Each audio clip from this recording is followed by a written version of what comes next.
हर हर महादेव दोस्तों, कैसे हैं आप सब लोग। आई जस्ट होप आप सारे के सारे लोग बहुत ज़्यादा अच्छे होंगे। मैं भी बहुत ज़्यादा अच्छी हूँ।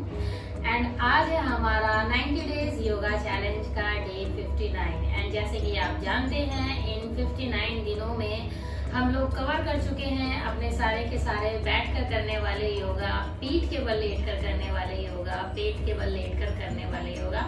एंड 8 से 10 योगा हम खड़े होकर भी कर चुके हैं कवर। एंड अभी भी हमारा खड़े होकर सारे योगा करने वाले का चैलेंज ही चालू हैगा। तो आज भी हम जो योगा कर रहे हैं उस योगा को भी हम खड़े होकर ही करेंगे। एंड इस योगा का नाम है वीरभद्रासन 3।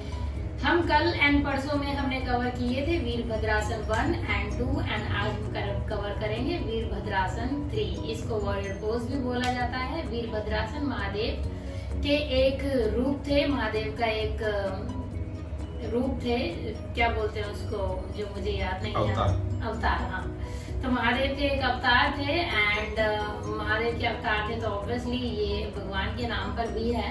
तो वीरभद्रासन जो है उसके नाम पर, उनके नाम पर बनाया गया है। एंड क्योंकि हम महादेव के भक्त हैं तो इस आसन को करना हमारा पूरा फर्ज भी बनता है।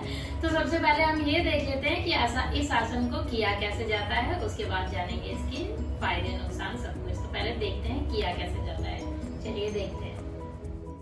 इस आसन को करने के लिए सबसे पहले आप मैट बिछाकर एक अच्छी जगह पर खड़े हो जाएं जहाँ पे आप अच्छे से बैलेंस बना सकें। मैं जिम में हूँ और नीचे पूरा ही मैट बिछा हुआ है। उसके बाद एक पैर पे बैलेंस बनाते हुए आपको दोनों हाथों को आगे की ओर लेकर जाना है एंड पैरों को पीछे की ओर, और मेक श्योर करें कि पूरे दोनों की दोनों एक ही सिधाई में हो। इसके बाद 5 से 10 बारी सांसें लें लंबी लंबी एंड उसके बाद वापस अपनी नॉर्मल अवस्था में आ जाएं।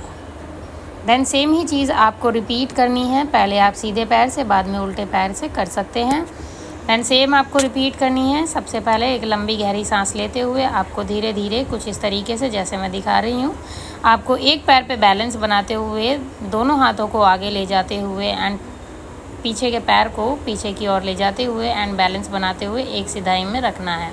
इसको बोलते हैं वीरभद्रासन 3। एंड उसके बाद नॉर्मल हो जाएं 5 से 10 सांसों के बाद। अब आगे देखते हैं इसके फायदे। जैसे कि आपने देखा कि इस आसन को एक पैर पर खड़े होकर किया जाता है, तो आपको एक चीज तो समझ आ गई होगी कि जब हम किसी भी चीज को एक पैर पे बैलेंस बनाते हुए करते हैं तो इसका जो गेम होता है, पूरा का पूरा जो खेल होता है, वो हमारे सिर्फ शारीरिक चीजों पे ही फर्क नहीं दिखाता है। सबसे ज्यादा दिखाता है फर्क हमारे मेंटल स्थिति पे। ये हमारी मेंटल स्थिति को बहुत ज्यादा स्ट्रांग बना देता है, एकाग्रता को बहुत ज्यादा स्ट्रांग बना देता है। जिन लोगों का ध्यान बार बार भटक जाता है या जिन लोगों का दिमाग ज्यादा अच्छे से काम नहीं करता है, जिन लोगों को अनिद्रा की प्रॉब्लम है, इन सभी लोगों के लिए बहुत ज्यादा फायदेमंद है ये आसन।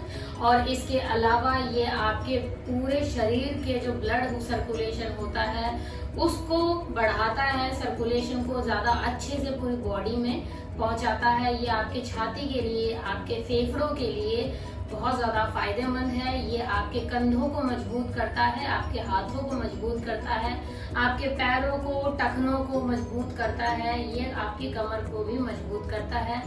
एंड इसका जो फायदा है, अगर आपके पैरों पे किसी प्रकार का फैट जमा हुआ या थाइस में फैट है तो उस चीज को भी दूर करने में काफी ज्यादा मददगार है। जिन लोगों के पैर कमजोर होते हैं उन लोगों को ये आसन करना चाहिए, या जो बच्चे पढ़ाई में कमजोर होते हैं उन लोगों को भी ये आसन करना चाहिए। कोई भी खड़े होकर करने वाला आसन, जो हार्ट पेशेंट होते हैं उनको ज्यादा लंबे समय तक नहीं करना चाहिए। जिनको दिल की बीमारी होती है उनको ज्यादा लंबे समय तक नहीं करना चाहिए इस आसन को।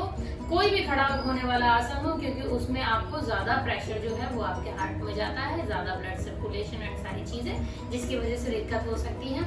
तो इस आसन को करने से आपको फायदे क्या क्या मिलते हैं? आपके टखने, आपके पैर, आपके कंधे, आपकी कमर, आपकी रीढ़ की हड्डी, आपकी पीठ, आपके हाथ सब मजबूत होते हैं, सारी बॉडी टोन होती है। इसके अलावा ये पेट के आंतरिक अंगों को उत्तेजित करता है, आपके पेट की जो डाइजेशन होता है उसको काफी ज्यादा स्ट्रांग बनाता है, आपकी पाचन क्रिया को काफी ज्यादा स्ट्रांग बनाता है, अगर आपको कोई भी खाना वाना खाते हैं तो इस आसन को करने से आपको खाना जो है जल्दी पच जाता है। तो इसलिए पाचन क्रिया को बहुत जैसे जब आपकी उम्र बढ़ती जाती है तो बोलते हैं कि योगा जरूर करना चाहिए, क्योंकि योगा अकेला एक ऐसा आसन है जो सिर्फ आपके पाचन अंगों को ही नहीं, आपके शारीरिक अंगों को ठीक ही नहीं करता है, मजबूत भी करता है, टोन्ड भी करता है एंड फ्लेक्सिबिलिटी भी बढ़ाता है। तो इसीलिए योगा जरूर करना चाहिए, क्योंकि ये आपके आंतरिक अंगों पे काफी ज्यादा काम करता है, बाहरी अंगों के साथ साथ। इस आसन को अब जिन लोगों को नहीं करना चाहिए उन लोगों को जान लेते हैं। हार्ट पेशेंट को नहीं करना चाहिए, अगर करें तो फिर किसी अच्छे डॉक्टर या अच्छे योगा स्पेशलिस्ट की निगरानी में ही करें, अदरवाइज इसको अवॉइड करें। एंड जो हार्ट पेशेंट है अगर वो लोग कर रहे हैं, उनको आता है, तो ज्यादा देर तक ना करें, क्योंकि हार्ट पे बहुत ज्यादा प्रेशर आता है, जिस वजह से ये आसन ज्यादा देर तक नहीं करना चाहिए। और इस आसन को वैसे भी नॉर्मली 90 सेकंड से ज्यादा ना ही करें, 1 से 1.5 मिनट तक कर सकते हैं। 5 से 10 सांसों तक इस आसन को कर सकते हैं, उससे ज्यादा ना करें, क्योंकि कोई भी आसन हो उसको आप ये जो खड़े होकर करने वाले आसन होते हैं ये आपके हार्ट पे ज्यादा प्रेशर बनाते हैं, इसीलिए इन आसनों को थोड़ी कम ही देर करें। इसके अलावा जिन लोगों को नहीं करना चाहिए, जिन लोगों के घुटनों में किसी प्रकार की सर्जरी हो रखी हो, पैरों में किसी प्रकार का दर्द रहता हो, उन लोगों को भी ये आसन नहीं करना चाहिए। जिन लोगों को करना चाहिए उनको जान लेते हैं। ये आसन सभी को करना चाहिए, बच्चों से लेकर बूढ़ों तक सभी लोगों को करना चाहिए।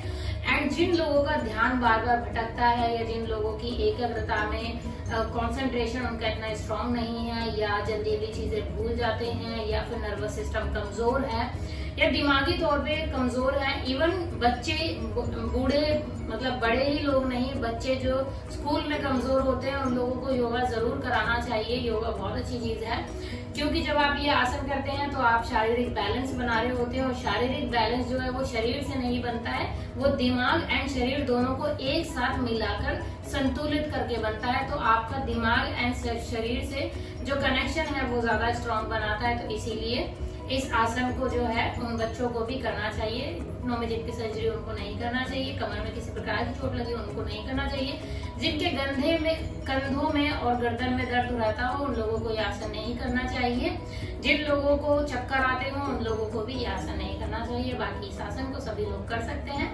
कितनी देर तक करते हैं? 1 मिनट 90 सेकंड तक, वो मैंने बता दिया, क्योंकि मैंने इस आसन के बारे में सब कुछ बता दिया है। तो इसीलिए अब हम इस वीडियो को करते हैं यहीं पर खत्म। Thank you so much guys for watching my video. Stay connected. कल हम फिर मिलेंगे नए योगा के साथ। तब तक के लिए take care, have fun, bye bye and हर हर महादेव।